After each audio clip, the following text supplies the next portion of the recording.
तो दर्शकों, नित नई चीज़ें सामने जैसे जैसे आ रही हैं, पहले जो अंदाज़ा लगाया था हमने सबने बिल्कुल सही था।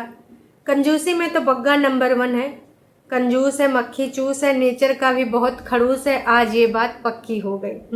क्योंकि अभी तक मैं इस वाली लाइन को बदल देती थी कि नेचर का बड़ा खड़ूस नहीं है। हाँ, मीठी मीठी बातें करने आती हैं, लेकिन अब ये पूरा हम गा सकते हैं। कंजूस है, मक्खी चूस है, नेचर का बड़ा खड़ूस है। कौन सा ऐसा बंदा होगा जो पूरी फैमिली के सामने, वो भी ऐसी जगह पे, होटल वाली जगह पे, रेस्टोरेंट वाली जगह पे, अपनी 2 महीने भी नहीं हुए थे शादी की, और बीवी को सिर्फ फ्राइज़ ऑर्डर करने पर इतना गंदा शब्द बोलेगा। आगे का पार्ट जब मैंने सुना, क्योंकि बहुत लंबा वीडियो हो रहा था कल, तो मैंने उतना ही छोड़ दिया था। 20 मिनट के बाद का जो मैंने सुना, मैं दंग रह गई कि बग्गा इस लेवल तक चला गया, ये तक भूल गया। अरे थोड़ी सी शर्म कर बग्गे, थोड़ी सी।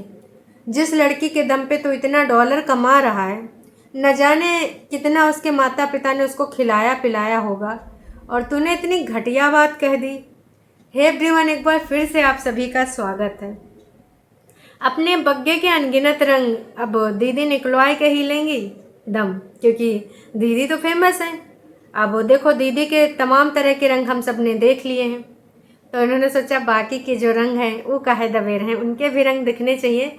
लोग हमको गरिया रहे हैं तो मेरे भाई को भी गरियाने चाहिए। हालांकि बग्गा समय समय पे लोगों से सुनता रहता है, चाहे ससुराल को जाने को लेकर हो या उसके डुअल स्टैंडर्ड हो, है ना, मतलब खाने के और दिखाने के अलग अलग दांत की तरह।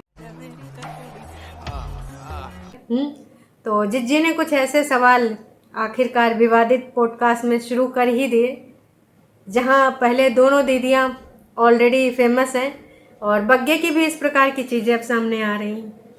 बग्गी से बस मैं यही कहना चाहूँगी कि बहन, तेरी वाइब मैच कर रही, बहुत अच्छी बात है। तो एकदम से पगलाए गए है, वो भी अच्छी बात है, लेकिन थोड़ा सा दिमाग में डाल के यूँ चलना, एकदम भलभलाए न जाना। क्योंकि बड़कन्नी जिज्जी वो जिज्जी है जिसने अपनी सगी बहन को नहीं बख्शा। तो एक बार सोच लेना कि तुम उसकी का लगती हो, बस इतना सोच लेना। जिस खून के रिश्ते की वैल्यू रखने के लिए छोटी दीदी ने अपने पति तक को नहीं छोड़ा, नहीं बख्शा, जिसने घर परिवार से लड़ाई झगड़ा करके छुटकन्नी जिज्जी का हाथ थामा था, तो तुम्हें कब बख्शा जाएगा ये सोच लेना। बस इतना ही कहना चाहूँगी, इससे ज़्यादा नहीं। बाकी आप समझदार हो कि मैं क्या कह रही हूँ, इसका क्या मतलब है। तो जो खुलना, जो बहुत ज़्यादा ओपन हो रही हो, जो बहुत सारी वाइब्स मैच हो रही हैं, और जो गंदी लगातार बार बार बस एक ही चीज़ बोल रही है कि नहीं नहीं, तुम मुझसे, तुम्हें सोचना नहीं पड़ेगा, तुम्हारा जो मन हो ओपन हो के बोलो। और जो तुम भी बोल रहे हो कि हाँ, यहाँ तो हम दिन भर कुछ भी बातें करा करते हैं खुल के, तो थोड़ा इतना ना खुल जाना कि बाद में तुम्हें पछतावा होना पड़े। क्योंकि जब उसका इंटरनेट अपनी बहन के साथ हो सकता है, तो तुम कौन खेत की मूली हो, तुम्हारे साथ भी ना इंटरनेट हो सकता है, और बहुत तेज़ी से हो सकता है। तो बस मैं इतना ही कहना चाहूँगी कि बहन, बस थोड़ा सावधान। अब आते हैं बग्गे पे। बग्गा, क्या सोच के तूने ये बोला था? तूने मुंह देखा है? अरे बग्गे, जितना तुमने देखा भी नहीं होगा उसने खाया होगा। तो इतनी बड़ी बात, और उसके बाद एटीट्यूड देखो मिस्टर का, बाहर जाके फ़ोन ऑफ कर ले रहे हैं। वहाँ पर बग्गी को जलील होना पड़ रहा है, क्योंकि ऑफ कोर्स हम सबको पता है कि जहाँ बात आती है लड़के को, तूने गुस्सा क्यों कर दिया, क्यों इतना ज़्यादा हर चीज़ में आगे बढ़ जाती है। अब उस दिन मोबाइल वाला जो इंसिडेंस हुआ था, 100% श्योरिटी के साथ बोल रही हूँ कि उस दिन भी बग्गी को ही सुनना पड़ा होगा, चाहे वो मम्मी जी के द्वारा हो, चाहे बग्गे के द्वारा हो। वो बात दूसरी है कि बग्गी ने बोला कि इन्होंने कहा तू क्यों टेंशन ले रही है, तू क्यों सोच रही है, बिल्कुल मत सोच, बन जाएगा, फ़ोन ही तो है। उस दिन भी बग्गी खूब रोई थी, याद है। और ये जो होटल वाला इंसिडेंस बग्गी ने शेयर करा, वो तो बोलना भी नहीं चाह रही थी, इज्जत बचा रही थी, लेकिन बग्गे से अपनी इज्जत रास नहीं आई, और बग्गे ने आकर बोल ही दिया कि ये शब्द था। मतलब एक तो सबसे गंदी आदत ये कि जहाँ भी जाएगा एक ही ऑर्डर कर ले, एक ही ऑर्डर कर ले, मैं नहीं खाऊंगा, और उसके बाद बेशर्मों की तरह उन्हीं खाने में लग जाएगा। मतलब यार इतना कंजूसी कौन करता है, तेरे पास पैसे ना हो। अरे भाई रिक्शा चलाने वाले भी, डेली दिहाड़ी करने वाले भी ना अपनी बीवी को भरपेट खाना खिलाते हैं, वो भी उस लेडी को जो उसकी मनपसंद हो, जिनकी लव मैरिज हो। लोग क्या क्या नहीं करते, और तू इतना कंजूस, इतना मक्खी चूस कि अपनी बीवी के ही दम पे कमा रहा है। जब से बीवी आई तब से थोड़े ना व्यूज़ तेरे बढ़ गए हैं। बेशर्मी ये है कि तूने कैसे ये चीज़ बोली होगी। एक एक प्लेट मोमोज, उसमें इतने सारे खाने वाले। हमारे यहाँ ऐसा ही होता है। मम्मी जी भी थी, मम्मी जी कब चाउमीन नहीं खाती, छुटकन्नी जीजी को भी मोमो पसंद है। चलो बच्चा एक आध खाया होगा तो खाया होगा, नहीं तो अगर तीखा नहीं खाता होगा तो नहीं खाया होगा। बग्गी का मन अगर कर गया फ्राइज़ खाने का तो इसके मुंह से एक कैसी बात निकल गई, या तो 2-3 प्लेट मंगा लिया होता। मतलब ये बंदा इतना ज़्यादा कंजूस है। आज तो इसकी बीवी ने ही खुलेआम बता दिया। वैसे तो हम लोग गेस मारते रहते थे और उन गेसेस में भी हम सही थे कि ऐसा नहीं हम सिर्फ ऑब्जर्वेशन कर रहे हैं, और ऐसा नहीं कि ये स्क्रीन टाइम के लिए प्ले कर रहा है। इसका नेचर ही ऐसा है, क्योंकि स्क्रीन टाइम में लोग एक बार प्ले करेंगे, 2 बार करेंगे। हर जगह पे, गोवा जैसी जगह पे भी घूम आया, वहाँ पर भी कंजूसी किया। अभी कहाँ नियरेस्ट कोई जगह गया था ना, जब छोटे छोटे होटलों में और इस जगह जगह पे रुक रहा था। क्या थी वो यार, धर्मशालाओं में रुक रहा था। तो शायद कहीं रोपवे में जाना था, 1100 रेंट सुन के इसका जो है मुंह बन गया कि वो अकेले नहीं रहना चाहती है, 15 मिनट कैसे रहेगी उसमें अकेले। तब भी जनता को समझ में आ गया कि इसने 1100 रुपये का मुंह देखा। लोगों ने जम के सुनाया कि इतनी दूर आया है और तेरी बीवी की खुशी से बढ़ के ही 1100 रुपये, न जाने कितने 1100 उसने अभी तक कमा के इसके मुंह पे मार दिए होंगे। लेकिन ये बेशरम आदमी एक नंबर का बेशरम है, इसको तनिको शर्म नहीं आती है। उसी लड़की से कमा रहा है, और एक प्लेट, मतलब अभी तक तो खैर मैगी वाला ही हमने नोटिस किया था कि एक पैकेट मैगी लेने में बंदे ने क्या बोला, जब खाना होगा तुझे तो हम ले आएंगे, ख़रीद लेंगे। हमें चीज़ें दिख गई, समझ में आ गई, और अब दूसरी चीज़ें सामने आ रही हैं। ये वाली चीज़ तो खैर अगर बग्गी ना बताती तो पता भी ना चलता। शर्म कर ले भाई थोड़ी। और हो सकता है कि ये इंसिडेंस बग्गी के मायके वालों ने भी पता हो और ना ही वो जाना हो उनको, ना बग्गी ने बताया हो, क्योंकि ऑफ कोर्स बग्गी सारी चीज़ें नहीं बताती होगी। चलो एक बार ननन की बता देगी, सासू अम्मा की बता देगी, पर प्राणनाथ की नहीं बताएगी ना, क्योंकि ज़िद करके उसने शादी करी थी। और प्राणनाथ की सभी लोग छुपाते भी हैं।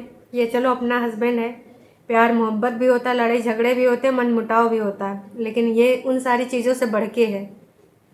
ऐसी कौन सी कंजूसी यार, जिसके पास होता नहीं है वो करता है। इस बंदे को तनिको शर्म नहीं है। मुझे तो अभी भी इस चीज़ का वो हो रहा है कि कितना बेशर्म आदमी है, किस लेवल का बेशर्म आदमी है, कि एक बार भी इसने नहीं सोचा कि यार बंदी क्या सोचेगी। और इतनी सारे मतलब घर के, कैसे तेरी हिम्मत हो जाती है सारे लोगों के सामने अपनी बीवी की इंसल्ट करना, कितना बैड फील होता होगा। एक बंदी अपना घर परिवार सब कुछ छोड़ के आती है, और वो तो भाई किस लेवल तक स्ट्रगल करी है तेरे साथ आने के लिए, शादी करने के लिए, और तू 150-150 रुपयों वालों में उसको इतना गंदी चीज़ें बोल देता है, इस प्रकार की बातें बोल देता है। हाँ, बहन ज़रूर अपने भाई का वो पक्ष ले रही थी कि ये बोल देता है, इसको पता नहीं चलता है गुस्से गुस्से में क्या बोल देता है। वो उसको शब्द याद नहीं आ रहा था, या पर्टिकुलर वो शब्द कहना नहीं चाह रही थी, या फिर इसी के मुंह से कहलाना चाह रही थी। बग्गी ने बहुत अच्छा किया जो उसी के मुंह से कहला दिया कि तूने मुंह देखा है अपना, वहाँ वेटर भी खड़ा। सोचा होगा कितने लिच्चड़ इंसान है। और उसके बाद एटीट्यूड साहब का बाहर जाके फ़ोन भी स्विच ऑफ कर लिए। बाद में साहब को सेल्फ रियलाइजेशन होता है, शायद रूम में आके सॉरी वॉरी फील करते हैं। तो ये रवैया सर का आपने देखा, ये खून के रिश्तों में एडजस्ट कर दिया जाता है। यही चीज़ अगर अंकुश अग्निहोत्री ने किया होता तो बड़ी दीदी का ये सवाल और ये जवाब भी नहीं होता कि नहीं अंकुश से हो जाता है, उसको पता ही नहीं चलता है, हो जाता है। नहीं, कैसे उसने बोला, तूने तो उसको बिजनेस दिया, तेरी वजह से तो व्यूज़ आ रहे हैं। हाँ, हम सब ने उसको बिजनेस दिया ज़िंदगी भर कमाने का, और उसने तुझे फ्राइज के लिए बोला? कैसे बोला? हाँ, मम्मी जी तो कहती तेरी हिम्मत कैसे पड़ी है? मेरी बेटी कमा के तुझे दे रही है, हम तुझे बिजनेस दे रहे हैं, यूट्यूब प्लेटफॉर्म दिए हैं, तूने उसके फ्राइज को लेकर ऐसे बोला? और हमारी जिज्जी जोश में आके हो सकता 2-4 लाइव भी मार देती। तो देख लो, एक बार सोच के देखना दर्शकों। और छोटी दीदी, अगर आप ये देख रहे हैं तो आपसे भी ये कहना चाहूँगी, यही चीज़ अगर अंकुश ने आपके साथ करी होती और यही चीज़ मान लेते कि दूर संचार यंत्र के द्वारा आप शेयर करती ही थी, है ना, या फिर यही फैमिली आपके साथ रही होती। खैर अंकुश तो ऐसी चीज़ें करता ही नहीं, अगर आपकी फैमिली आपके साथ होती और ना भी होती तो भी उसको पता था कि भाई बाद में क्या होना है, ना गुस्से में कर सकता था, ना कैसे भी कर सकता था। और अगर मान लेते कि कर भी दिया, पगला गया था, सटक गया था, कर दिया, तो आपके घर वालों का रवैया क्या होता? एक बार ना सच्चे दिल से बताना, मम्मी जी का रवैया क्या होता, बग्गे का रवैया क्या होता, आपके जो बुद्धिजीवी समाज के करता धरता नोना जिज्जा, हमें उनका जानना है कि उनका रवैया क्या होता। दर्शकों, आपको क्या लगता है कि नोना जीजा का उस टाइम पे रवैया क्या होता? कमेंट करके ज़रूर बताइएगा, क्योंकि ना हम सुनना चाहते हैं कि नोना जीजा क्या उस टाइम पे अंकुश को सपोर्ट करते या फिर अपनी साली साहिबा को भड़काते। अरे ऐसे कैसे, लेडीज़ की रिस्पेक्ट होती है, लेडीज़ का स्टैंड लेना चाहिए। कैसा इडियट है, सच्चा इडियट। मैं तो बुद्धिजीवी समाज का हूँ, हम बिल्कुल ऐसे बात नहीं करते। हम तो अपनी प्यार की बाउंड्रीज़ और रुपये की बाउंड्रीज़ क्रेडिट कार्ड दे के रखते हैं, तुझे जो चाहिए ले, तुझे जो चाहिए कर, बस मेरा खून मत पी, मेरा टाइम स्पेंड मत, मतलब मेरे साथ टाइम स्पेंड करने की मत सोच, बाकी do whatever you want to do. जी, ऐसे ही बोलते ना बुद्धिजीवी समाज के। लेकिन आप सबको भी हमारे जीजा जी के रंग पता चल ही गए, बुद्धिजीवी जीजा जी के रंग हल्के हल्के खोले। हालांकि झुटियंका जिज्जी अपने इमोशन को कंट्रोल कर ले गई, अपने इमोशंस को बाहर नहीं आने दी कि नोना जीजा कहीं गुस्सा आ जाएंगे, कहीं रिसिया जाएंगे तो हमको लेने का देना पड़ जाएगा। तो वो सारी चीज़ें उन्होंने अपने अंदर बंद रखी, खोलने नहीं दिया। पर बग्गा, बस यही कहना चाहूँगी कि तुम वाकई में लिच्चड़ किच्चड़ जैसी सोच रख रहे हो। भैया एक चेंज कर दो, जिंदगानी लंबी है।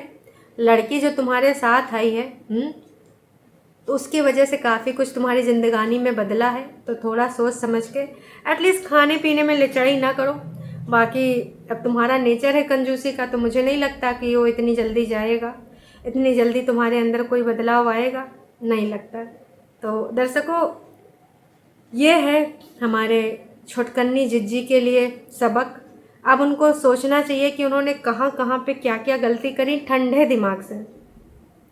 यही अपने भाई बंधुओं की बातें, अपनी बहन की बातों को एक बार कंपेयर करके देख लो, समझ में आ जाएगा। मुझे नहीं पता कि अब तुम्हारी ज़िंदगी में तुम क्या स्टेप लेने वाली हो या फिर कोर्ट कचहरी में क्या होगा, पर आगे की ज़िंदगी आसान हो सकती है। आप ऐसे जियो, कैसे भी जियो, जैसे भी जीना है, क्योंकि अगर अपनी आपकी गलती सेल्फ रियलाइजेशन होता है तो ज़िंदगी आसान हो जाती है और आगे के लिए सबक भी हो जाता है कि किसी के भड़कावे में नहीं आना है, किसी के कहने में इस तरीके के डिसीजन नहीं लेने हैं, क्योंकि किसी को तो सिर्फ मज़ा आता है और कंटेंट भी मिल जाता है। आज अलग सी तुम्हारी ज़िंदगी होती, इन सबसे अलग होती, सबसे, तुम्हें भी पता है, सबसे अलग होती। काश कि मम्मी जी का वो अत्याचार थोड़ा बर्दाश्त कर लेती। आपके लिए तो अत्याचार ही था और हमेशा आप उसको अत्याचार ही मानेंगे, तो मैं भी अत्याचार ही बोल रही हूँ। काश कि आपने वो अत्याचार बर्दाश्त किया होता तो आज कहानी कुछ और होती। लोगों ने भी इस पॉडकास्ट में भर भर के लिखा होगा, लेकिन मात्र जो कमेंट्स हैं अभी देख तो लिए हैं 13,000 से ज़्यादा लोग, 63 कमेंट्स आए, तो समझ जाओ कि कितनी सारी चीज़ें यहाँ पर हाइड की गई हैं। ये दुपट्टा को जितना मर्जी घुमा लो, बाकी इसको कुछ नहीं आता, बस घुमाने फिराने की बातें, इधर उधर की बातें लोग कर रहे हैं। एंड किसी दूसरे की शादीशुदा ज़िंदगी में ख़राब कर सकती हैं ये बातें, ये सोच समझ के इनको बातें करनी चाहिए थी। और इसने तो अपने बारे में सारी चीज़ें झूठ बोली हैं, है ना।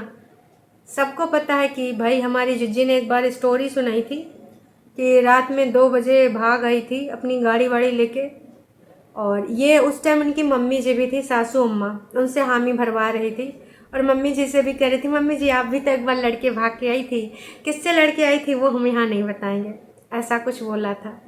तो झुटियंका की लोग बोल रहे हैं कि भाई दुपट्टा बहुत ज़्यादा तुम यहाँ ओवर एक्टिंग कर रही हो और थोड़ा सोच समझ के बोलो, ऐसे ब्लॉग बनाने से आगे ज़िंदगी में कठिनाई आ सकती है। क्या लैंग्वेज यूज़ करते हो मुझे समझ नहीं आता, और तुम्हारे जो वर्ड्स हैं उल्टा पुल्टा बोलते हो। दुपट्टा की भाषा किसी को समझ में नहीं आ रही है। दुपट्टा को बस घूमने दे दो और फास्ट फूड खाने को दे दो। देखो मिल गया ना लोगों को मौका। मतलब यहाँ पर भी बग्गा को नहीं बोला जा रहा है कि बग्गा ने गलत किया।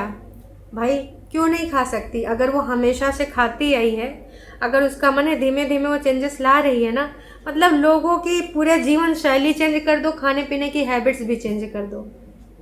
वाह अरे वाह, क्या चल रहा है। वाह, आप इसके बारे में क्या कहना चाहेंगे? कमेंट करके ज़रूर अपनी राय रखिएगा। मैं बस यही कहना चाहूँगी, और जाते जाते दुपट्टा से ये कहना चाहूँगी कि बहन थोड़ा सोच समझ के पॉडकास्ट बनाना, क्योंकि फिर से वही बात है, जो अपनी बहन के पॉडकास्ट को कहाँ से कहाँ पहुँचा दी। पहले बहन के साथ भी खूब इंटरव्यू होते थे, खूब पॉडकास्ट होते थे, मम्मी जी के साथ भी कीचड़ कचरे वाले हुए हैं। अब तुम आई हो नई मेंबर, तो सोच समझ के पहले तोलो फिर बोलो, क्योंकि ना जोश जोश में आके तुम होश ना खो देना। और ये हेटर्स की भावना से नहीं, दिमाग और बुद्धि से सोच के समझ के तब यहाँ पर ये पॉडकास्ट वाले सीरीज़ शुरू करो। और वैसे तो मुझे ये पूछना था, भैया तुम लोग घूमने घामने आने थे, डांस क्लास जाने वाले थे, बहुत सारे प्लान थे तुम्हारे, रोज़ तुम लोग पॉडकास्ट करने बैठ जाते हो। यहाँ घूमने आए हो या फिर यहाँ बातें बनाए? अच्छा डॉलर कमाने आए हो। मैं तो भूल गई, बग्गे का तो एक सूत्री कार्यक्रम, बड़कन्नी जिज्जी का भी एक सूत्री कार्यक्रम, जितना जितना डॉलर बन जाए उतना बना लो। इस एक सूत्री कार्यक्रम यहाँ चल रहा है, आप समझ गए ना। चलिए जी, बाकी आप सबको क्या लगता है, ये सब घूमने घामने जाएंगे या रोज़ यहाँ बातों के ख्याली पुलाव और अपने डॉलर्स बनाने के लिए विवादित पॉडकास्ट करते रहेंगे? चलिए जी, अभी के लिए इतना ही, फिर मिलेंगे नई वीडियो में। Tata bye bye.